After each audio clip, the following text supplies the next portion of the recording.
जो किंचन मात्र भी अन्य का आश्रय ले लेता है, वो चाहे कितना बड़ा धनी हो, चक्रवर्ती सम्राट हो, वो देश के अधीन, काल के अधीन, वस्तु के अधीन, व्यक्ति के अधीन, विषय के अधीन आश्रय लिया है रहता है। यही उसकी दुर्गति का कारण होता है। किसी भी वस्तु, व्यक्ति, स्थान, इसका हमारा आश्रय नहीं। हम काल के आश्रित नहीं हैं, हम कालातीत तत्व प्रियालाल के आश्रित हैं। ये बैठालना होगा। प्रियालाल के सिवा अन्य किसी का आश्रय नहीं। सब चल रहा है, सब प्रियालाल का है। देखो अब क्या होता है कि जैसे अपने लोग हैं तो स्पष्ट सब प्रभु दर्शाते हैं। जैसे आप लोग हैं तो आपने अहम जनित क्रियाएं करके जो उपार्जन किया है, तो इसमें बहुत बुद्धि लगानी पड़ रही कि है तो सब प्रियालाल का, पर अंदर अंदर बैठा वो कमाया तो हमने, मेहनत तो हमने की, रात दिन तो मेहनत हम किए। क्या जाने बाबा जी हैं, कितनी मेहनत करके हमने मकान बनाया, कितनी पढ़ाई लिखाई करके हम इंजीनियर बने या अमुक पद पे कैसी कैसी समस्याओं से मैं लड़ा। उसको बहुत कठिन पड़ता है बात लाना। भगवत कृपा से अपने लोग जैसे वृंदावन जब आए, किसी से परिचय नहीं, किसी हम जानते भी नहीं थे क्या है वृंदावन। बस भगवान काशीनाथ विश्वनाथ जी की अहेतु की कृपा, ऐसे जैसे वायु लाती है ऐसे लाई। किसी से कोई परिचय नहीं। आज हमें वो याद है दिन, वो परिस्थिति याद है, वो अवस्था याद है। तो ये किसका है? हम काशी से ढो के लाए थे क्या? कुछ नहीं। तो आपको हो गया आप बाबा जी हो तो ऐसा, तो आप जब जन्म लिए थे तो सब ढो के लाए क्या पीछे से? कुछ यही तो मिला ना। तो क्यों नहीं मान लेते प्रियालाल का है? आपको जहां जन्म दिया प्रियालाल ने, जो सामग्री जी, जो रिश्ते नातेदार दिए, संबंधी दिए, प्रियालाल ने दिए ना। भाई यही तो मानना है। जैसे अपने मान ही नहीं सकते कि अपना कुछ है, नहीं मान सकते, क्योंकि ना हमने कोई चेष्टा की है, कोई चेष्टा नहीं, कोई प्रयास नहीं, बिल्कुल 100 में 100% कोई प्रयास नहीं। ये कि भाई 90% श्री जी ने किया, 10% हमने प्रयास किया, बिल्कुल नहीं। अपने बिल्कुल प्रयास रहित एक तिनके को जैसे वायु उठा के सिंहासन पर बैठाल दे, ऐसी उनकी कृपा से चल दिखाई दे रहा है, एक एक बात दिखाई दे रही है। तो ऐसा लगता ही नहीं, पर आपको लग रहा है कि मैंने, तो आपको विवेक, शारीरिक शक्ति, शरीर संबंध, शरीर सेवा की सामग्री, ये पहले से प्रभु ने दी। आप नहीं जानते आपका जन्म कहां होना है, आप नहीं जानते आपको क्या क्या संपत्ति मिलनी है, आप नहीं जानते आपके कौन कौन स्नेह संबंधी, वो सब जानते हैं। जैसे आप हमारे स्नेह संबंधी हैं, हमें नहीं पता था, पर श्री जी ने किया ना। आप सगे हैं, हमारे घर के हैं और हमारे हृदय के हैं, क्योंकि हमारे हृदयाराध्य प्रभु के आप शरणागत हैं। तो आप हमें हमारे प्रभु के समान प्यारे हैं। सुने प्रपन्न जे भये, अभद्र सर्व के गए, तिन्हें मिले प्रसन्न होए, न जाति भेद मानिए, सुभाग लाग पाई हो, प्रशंस कंठ लाई हो, सिराय नयन देख के अभेद बुद्धि आनिए। अभेद बुद्धि हमारे प्रभु स्वरूप हो। ऐसे ही तुम गृहस्थी में क्यों नहीं मान लेते कि आपको जो भी परिवार मिला है प्रभु के द्वारा दिया हुआ है, उसकी सेवा करने की जो सामग्री मिली वो प्रभु के द्वारा दी हुई, आप में जो शारीरिक बल, बुद्धि बल, वो प्रभु के द्वारा दिया, आप महात्मा हो गए। पर आप अहम के बल से चलते हैं, इसी त्रुटि के कारण आपको बार बार जन्म मरण का दंड भोगना पड़ता है। स्पष्ट देख लो, कहीं आप नहीं हो।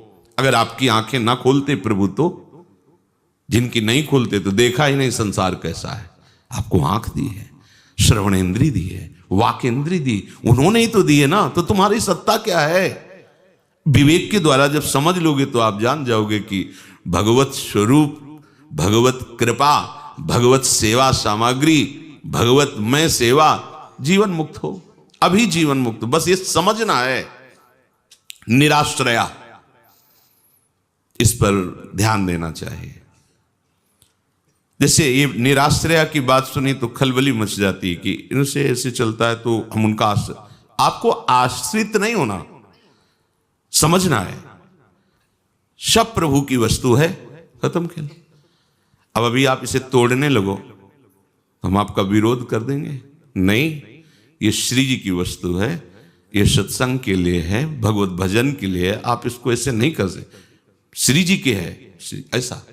तो ऐसा नहीं कि अब हमारा अधिकार है, नहीं तो हमारे परिवार का जो नहीं, श्री जी का परिवार, मुझे सेवा मिली सांगो पांग उसको, हाँ उनका अगर अंदर से आदेश हो जाएगा कि छोड़ के चल दो, चल देंगे, अंदर से प्रेरित कर देंगे, चल देंगे। अगर दिया है तो यहां बिल्कुल एक एक चीज, एक एक वस्तु हमारी स्वामिनी की है। जैसे पादुका ला करके भरत जी श्री रघुनाथ जी की सिंहासन पर विराजमान कर दी और सारी की सारी चेष्टाएं आदेश लेकर पादुका से पूरे राज्य का सम्यक शासन करते और आप कुशासन पर लेटते।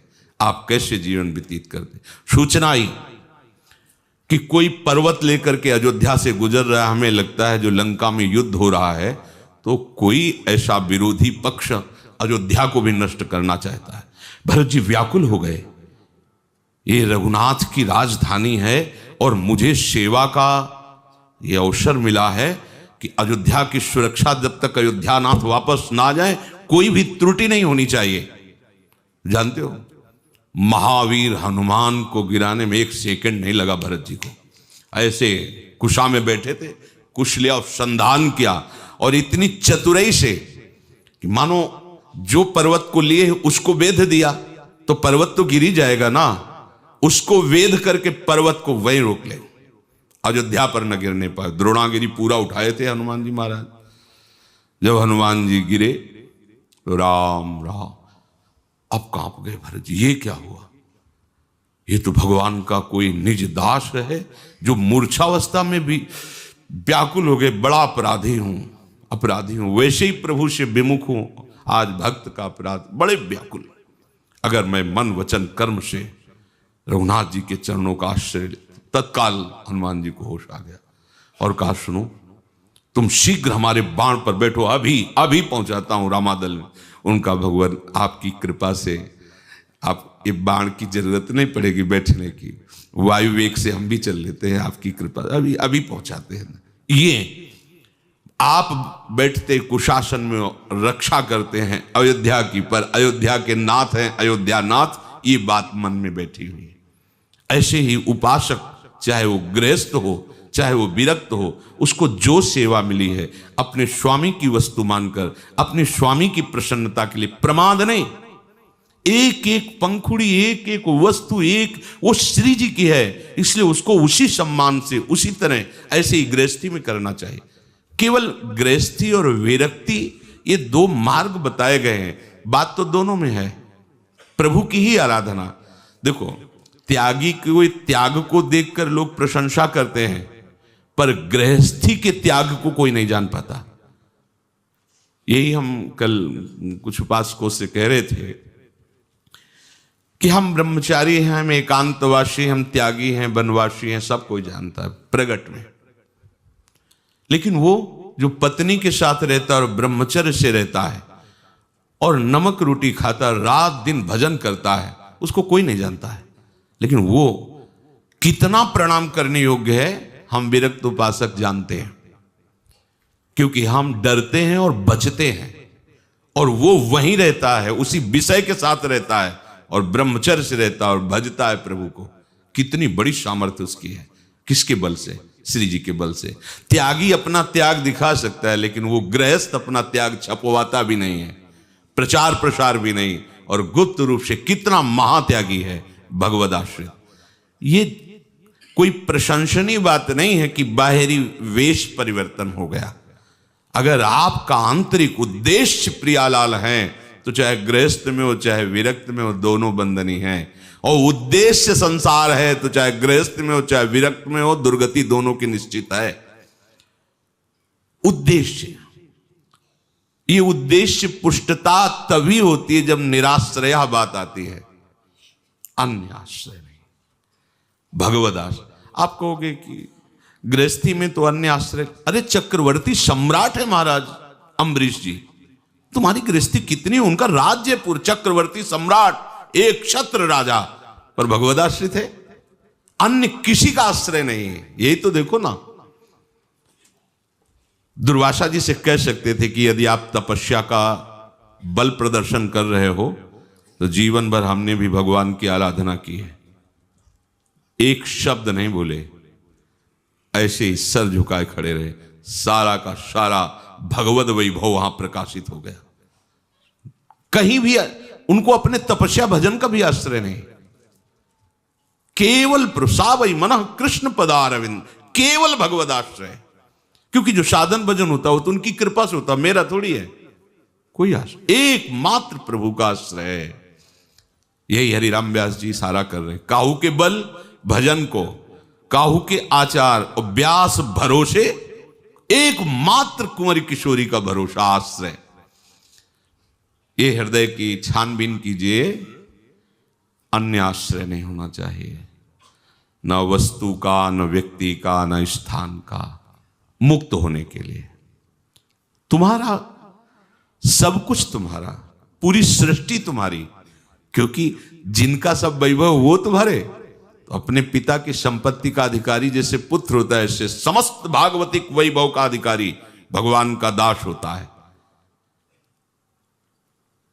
भागवत में लिखा हुआ है, प्रतिक्षण कृपा मनाता रहता है, आए हुए दुख सुख को सह लेता है, निरंतर प्रभु का भजन करते हुए प्रतिपल प्रभु की शरण में रहता है। वो ऐसे प्रभु के महान वैभव को प्राप्त हो जाता है जैसे पिता की संपत्ति का अधिकारी पुत्र हो जाता है। स्वाभाविक, छोटी सी वस्तु, छोटी सी संपत्ति, छोटे से घर, छोटे से परिवार को अपना मान करके, प्रभु को पराया मान करके फिर जो भी व्यवहार करोगे सब बंधने वाला होगा। ये सब कुछ प्रभु का है। देख लो ना, तुम कहां से लाए थे और तुम कहां से आए हो, तुम अपना ही परिचय ढूंढ लो, तुम कौन हो, कहां से आए हो, तुम्हें सब कहां से मिला है, तो उसका एक ही उत्तर मिलेगा, प्रभु। तुम भी प्रभु के अंश हो, तुम्हें जो भी मिला है प्रभु के द्वारा दिया हुआ मिला है। यही बात समझ जाओ, महात्मा बन जाओगे।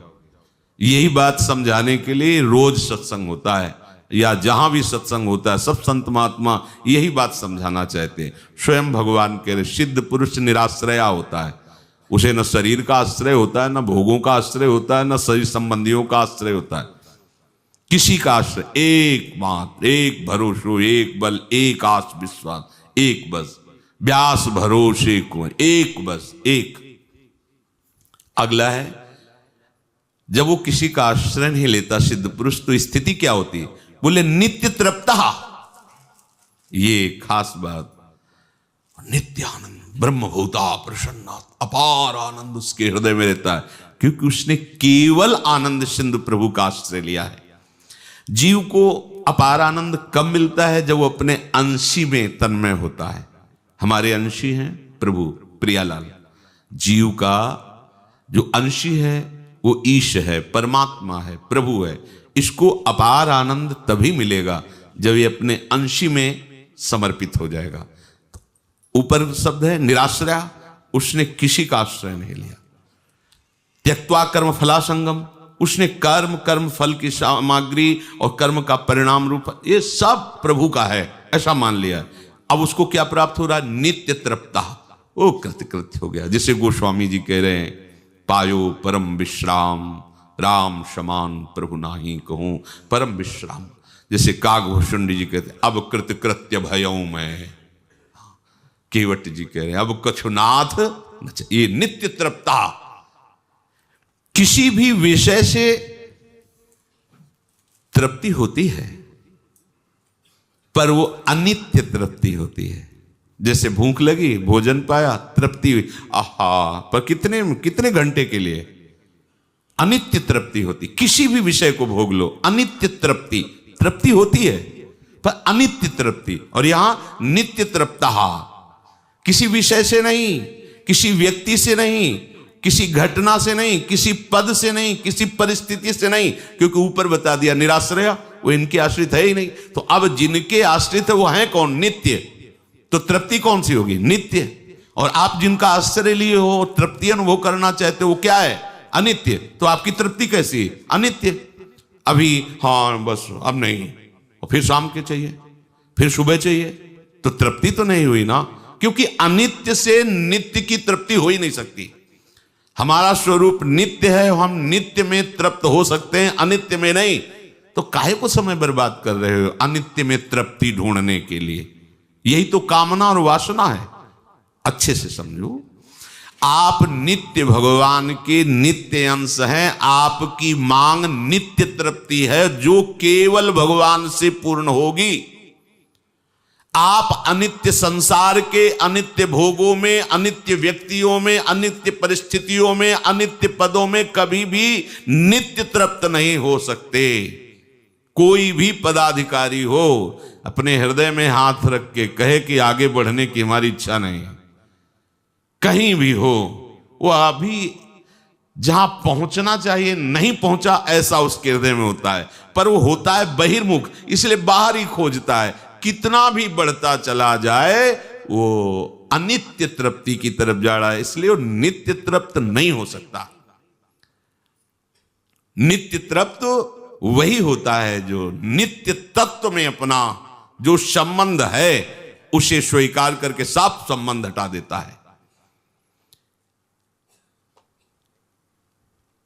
प्रभु कह रहे हैं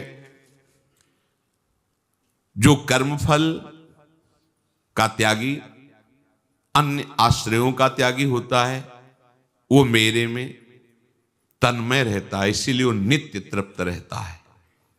सारी चेष्टाएं प्रभु के लिए, सोते जागते उठते बैठते शरीर निर्वाह की जितनी चेष्टाएं सब प्रभु के लिए, सब प्रभु के लिए होती। उनका मूल उद्देश्य होता है भगवत आराधन, भगवत प्रसन्नता। निरासीयत चित्तात्मा त्यक्त सर्व परिग्रह शारीरम केवलम कर्म कुर्वन्नाप्नोति किल्बिषम।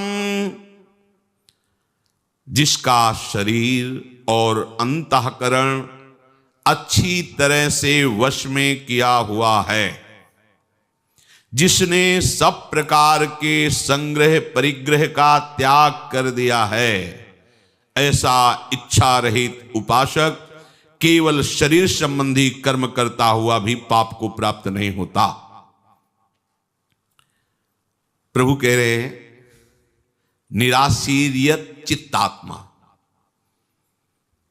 यत चित्तात्मा, संसार में आशा रखना, संसार में इच्छा रहना, तो शरीर इंद्रिय मन आदि का मलिन होना है। समझिए, कोई भी इच्छा, इस संसार में रहना भी इच्छा करना, ये मलिन अंतःकरण का लक्षण है।